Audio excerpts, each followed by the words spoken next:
हाँ अर्पिता, नमस्ते। नमस्ते आंटी। नमस्ते सब योगियों को।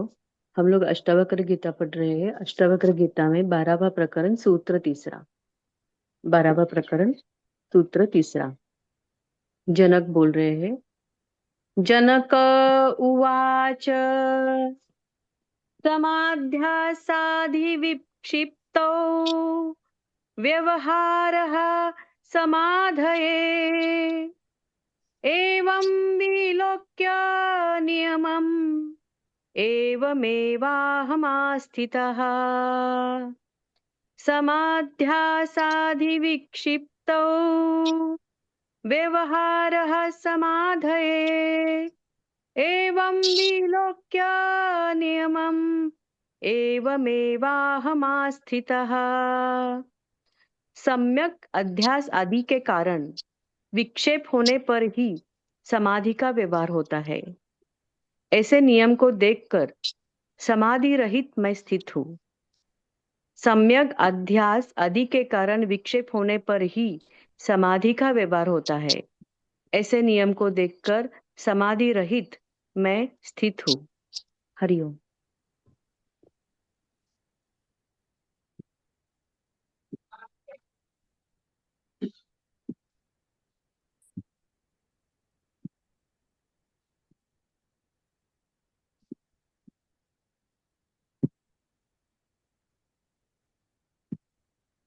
आपने देखे होंगे कि आपके खुद के आपके बच्चों की हरकतें, जब वो बहुत दुष्ट होते हैं, बहुत नटखट होते हैं, वो करने के बाद चुप हो जाते हैं, शांत हो जाते हैं।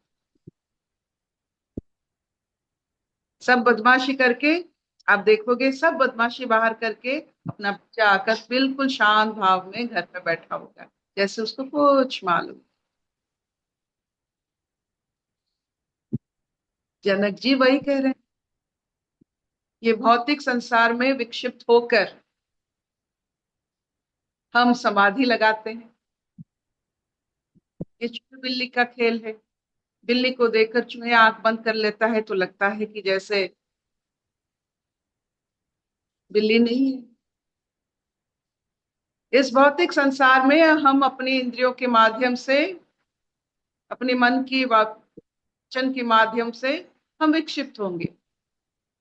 सब नटखटे हम करेंगे और उससे छुटकारा पाने के लिए एकाग्रता ढूंढेंगे और अब हम समाधि ही व्यवहार करेंगे।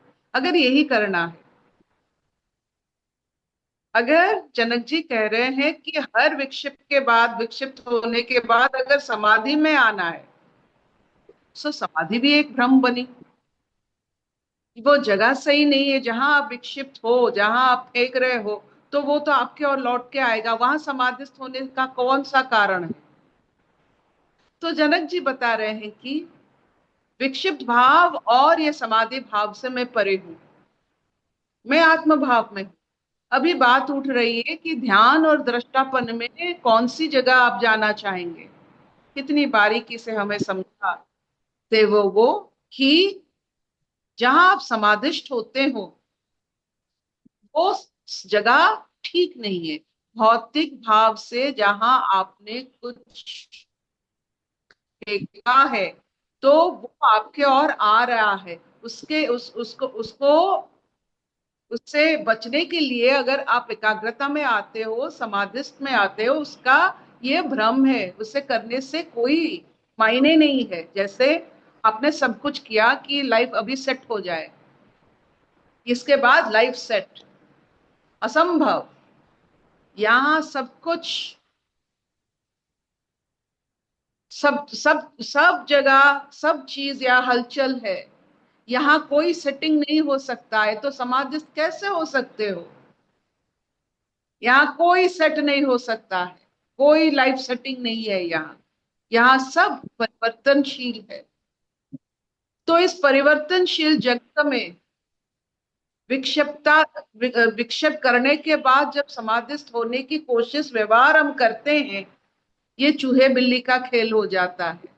तो जनक जी कहते हैं, ना मुझे विक्षिप्त करना है, ना समाधिस्थ होना है, बस मुझे आत्म भाव में स्वीकार करना है। यहाँ भौतिक जगत में कभी भी कोई चीज स्थिर नहीं हो सकता है। इंद्रिय विक्षिप्त होंगे, मन विलय रहेगा, और इस भाव में हम हर वक्त चलते रहेंगे। अगर जो आत्म भाव में आ गया, ना उसे समाधि की जरूरत है, ना वो विक्षिप्त कुछ करता है। इतनी सुंदर बातें सिर्फ और सिर्फ भारत में जन्मे हुए साधारण सा, चाहे वो एक ब्राह्मण हो या साधारण सा क्षत्रिय हो, ये सब सोच सकते। ये ऐसा सोच कहीं नहीं मिलता है कि समाधि को भी भ्रम माना गया है। और सबसे बड़ी बात है, अगर सब हरकतों के बाद हमें शांति रहना है, पहले शांत क्यों ना रह जाए। अगर शांति ही ढूंढनी है, सब हरकतें कर ले, सब बदमाशी कर ले, सब में घुस जाए, और फिर अगर हमें सबके बाद शांत रहना है, तो जैसे कहते हैं ना कि योग से सब जन्मे हैं, योग से ही सब विलय होते हैं। तो योग ही अपना अगर आधार है, अपना आधार अगर आत्म भाव है, क्यों विक्षिप्त हुए, क्यों समाधि में जाए, क्यों ना अपने इस आत्म भाव में ठहर जाए। और यहाँ लाइफ सेट करने की कोई गुंजाइश नहीं, उसकी बात ही मत करें। यहाँ कुछ सेट होने वाला नहीं। के बाद एक आपको हलचल आपके जीवन में रहेगा, उस हलचल से मुक्त आप अगर समाधि लेते हो, वो समाधि भी ब्रह्म है।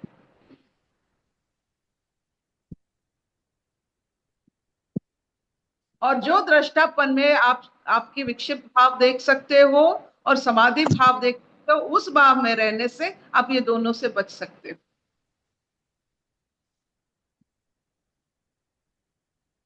क्या इतना चलेगा? Will this do? हाँ मामा। चलेगा। अशतो मां सद्गमय, तमसो मां ज्योतिर्गमय, मृत्युर्मां अमृतंगमय। सर्वे सुखिना सन्तु, सर्वे सन्तु निरामया, सर्वे भद्राणि पश्यन्तु, मा कश्चित् दुःखभाग् भवेत्। ओम शांति शांति शांति। कोई प्रश्न?